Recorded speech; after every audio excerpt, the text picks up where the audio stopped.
vamos falar sobre o apóstolo Mateus. Primeiro vamos mergulhar na vida dele e no tempo em que ele viveu, começando com alguns detalhes biográficos, para a gente saber quem ele era. Então, o Mateus, que algumas pessoas também conhecem como Levi, era filho de um homem chamado Alfeu. A tradição diz que foi ele quem escreveu o evangelho que tem o nome dele, sabe?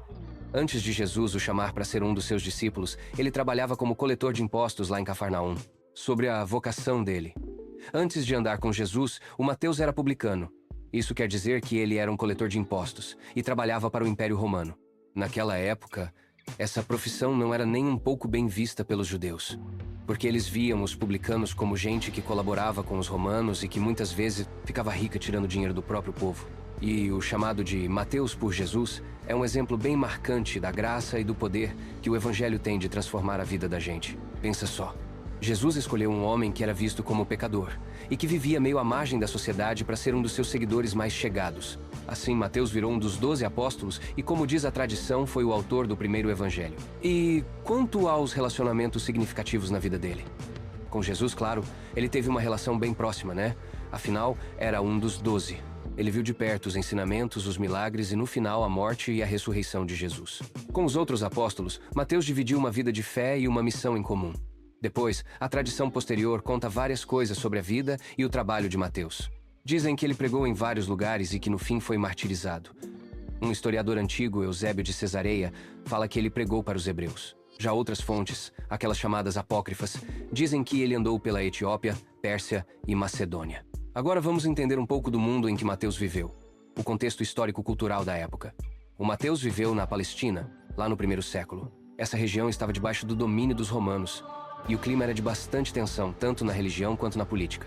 O judaísmo daquele tempo, conhecido como o judaísmo do Segundo Templo, tinha vários grupos e seitas diferentes, tipo os fariseus, os saduceus, os essênios e os zelotes.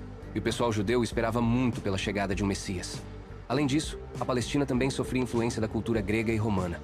Isso a gente via, por exemplo, no uso do grego, que era uma língua comum para todo mundo se entender, e também na presença de costumes e instituições dos romanos. E quais foram as ideias e as questões de fé que influenciaram Mateus? Olha, como judeu que era, Mateus conhecia muito bem o Antigo Testamento, tanto que ele cita um montão de passagens no evangelho dele para mostrar como Jesus cumpriu as profecias sobre o Messias. Claro, os ensinos de Jesus também foram uma grande influência. Afinal, Mateus viu e ouviu tudo de perto, acompanhando o ministério de Jesus. Mateus também estava totalmente por dentro da tradição judaica, o que incluía as interpretações que os rabinos faziam da lei e dos profetas.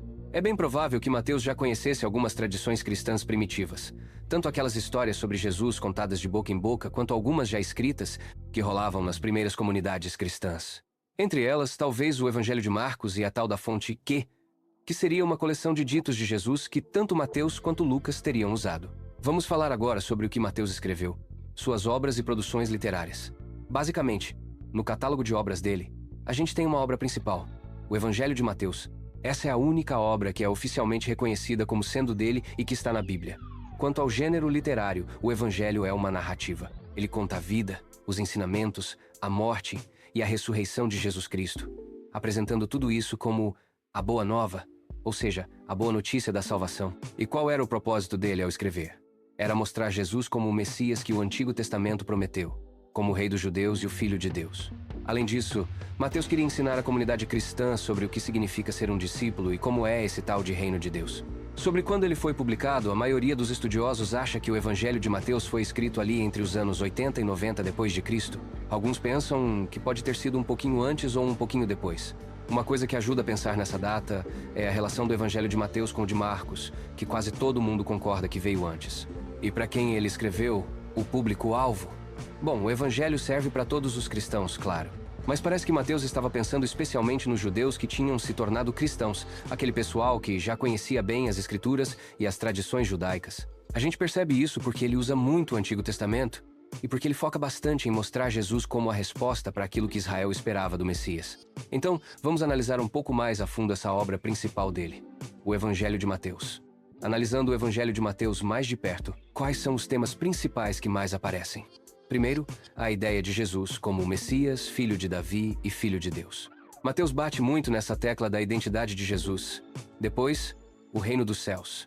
É interessante que Mateus prefere falar reino dos céus, em vez de reino de Deus. Ele mostra esse reino como algo que já está acontecendo e que ainda vai se completar, e que entra no mundo com força por causa do trabalho de Jesus. Outro ponto forte é o cumprimento das Escrituras. Mateus faz questão de mostrar como Jesus realiza as profecias e tudo aquilo que o Antigo Testamento já apontava. O discipulado também é um tema central. Aquele chamado para seguir Jesus, que vem com responsabilidades, como obedecer, ser justo e amar as pessoas. E a igreja, Mateus é o único dos 4 evangelistas que usa a palavra igreja, em grego eclesia. Ele dá muita importância para essa comunidade dos seguidores de Jesus. Por fim, o julgamento e a escatologia, que são as coisas sobre o fim dos tempos. Mateus fala bastante sobre o julgamento que vai acontecer e como é importante ficar esperto e ser fiel a Deus. E quais são os argumentos centrais que ele defende? Primeiro, que Jesus é mesmo o Messias que o Antigo Testamento prometeu. Ele é o Rei dos judeus e o Filho de Deus. Segundo, que o reino dos céus chegou com Jesus. E isso pede da gente uma resposta: arrependimento, fé e obediência. E terceiro, que os seguidores de Jesus precisam viver de acordo com o que o reino ensina, mostrando amor, justiça e misericórdia. E como é o jeito de escrever de Mateus? O estilo literário dele. Ele tem uma estrutura bem organizada e didática, ou seja, feita para ensinar. Dá para ver que ele arrumou tudo com muito cuidado, pensando no que queria transmitir sobre Deus e seus planos. Como a gente já falou, ele usa demais o Antigo Testamento, mais do que qualquer outro evangelista. Tudo para mostrar como Jesus cumpriu o que estava escrito. Uma característica marcante são 5 grandes discursos de Jesus. O evangelho é montado em volta desses discursos, com histórias entre eles. Ele também usa bastante umas frases tipo "isso aconteceu para que se cumprisse o que o profeta disse", para ligar o que acontecia com Jesus às profecias antigas. E como ele organizou o livro todo? A estrutura é mais ou menos assim. Do capítulo 1, versículo 1 até o capítulo 4, versículo 11, é o prólogo, a lista dos antepassados, o nascimento, a infância e a preparação de Jesus. Depois, do 4, 12 até o 11, 1, a gente vê o ministério de Jesus na Galileia, com foco nos milagres e nos ensinamentos. Do capítulo 11, versículo 2, até o 13, 52, começa a aparecer mais oposição a Jesus, e é quando ele conta as parábolas do reino. Aí, do 13, 53 até o 18, 35, Jesus se retira um pouco com os discípulos e dá instruções sobre como viver em comunidade na igreja. Do 19, 1 até o 25, 46, é a caminhada para Jerusalém, os conflitos com as autoridades e aquele discurso sobre as coisas do fim dos tempos. E, finalmente, do capítulo 26, versículo 1 até o 28, 20, a gente tem a paixão, a morte e a ressurreição de Jesus. E como esse evangelho foi recebido na época e qual foi a influência dele depois? Olha, logo de cara, na recepção inicial, o evangelho de Mateus foi muito bem aceito e usado pelas primeiras comunidades cristãs. Rapidinho, ele virou o evangelho mais popular de todos. E a influência dele foi enorme. A teologia, as celebrações da igreja, a arte cristã, tudo isso foi muito influenciado por Mateus através dos séculos. O jeito como ele destaca Jesus como Messias, como aquele que cumpre as Escrituras e como fundador da igreja, isso tudo formou o jeito como os cristãos entendem quem é Jesus e qual a sua missão. E nem se fala do Sermão da Montanha, né? É um dos textos mais importantes e que mais influenciaram a história. Agora vamos mergulhar um pouco mais na teologia de Mateus, ou seja, nas ideias centrais sobre Deus e a fé que ele apresenta e nas contribuições doutrinárias que ele deu. Quais são as principais ênfases teológicas que ele mais destaca? Primeiro, a cristologia, que é o estudo sobre Cristo. Para Mateus, Jesus é o Messias, o filho de Davi, o filho de Deus, o Emanuel, que quer dizer Deus com a gente. Ele é também como um novo Moisés, e é o Senhor. Depois, a eclesiologia, que é o estudo sobre a igreja. Mateus vê a igreja como a comunidade do reino, como se fosse um novo Israel, formado por judeus e também por não-judeus que seguem a Jesus. Aí vem a soteriologia, que fala sobre a salvação. Segundo Mateus, a gente alcança a salvação pela fé em Jesus e obedecendo aos seus ensinamentos. Tudo isso chega ao ponto máximo na morte e ressurreição dele. Sobre a escatologia, as coisas do fim, Mateus ensina que o reino dos céus é algo que já existe agora, mas que também vai se completar no futuro. E por isso os seguidores de Jesus precisam viver atentos, esperando a volta dele. E tem também a ética do reino. Os ensinamentos de Jesus, principalmente o Sermão da Montanha, mostram como deve ser o comportamento de quem faz parte do reino. Uma vida baseada no amor, na justiça, na misericórdia e no perdão. Dá para ver que Mateus apresenta um desenvolvimento teológico cristão já bem maduro, com um entendimento bem profundo do que significou a vida, a morte e a ressurreição de Jesus. E o que Mateus trouxe de original? Quais foram suas contribuições únicas?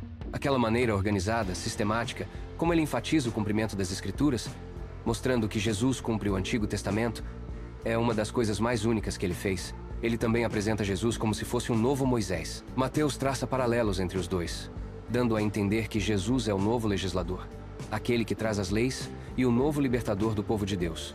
Aqueles 5 grandes discursos de Jesus parecem até espelhar os 5 livros de Moisés, o Pentateuco. E ele ajudou muito a gente a entender a igreja, com o desenvolvimento da eclesiologia, como essa comunidade do reino, o Novo Israel. Em suma, Mateus oferece uma ponte entre o Antigo e o Novo Testamento, entre a esperança messiânica judaica e a fé cristã nascente. Ele constrói um retrato de Jesus como o novo Moisés, o verdadeiro intérprete da lei e o rei prometido, convidando seus leitores a enxergarem em Cristo o cumprimento pleno das promessas divinas.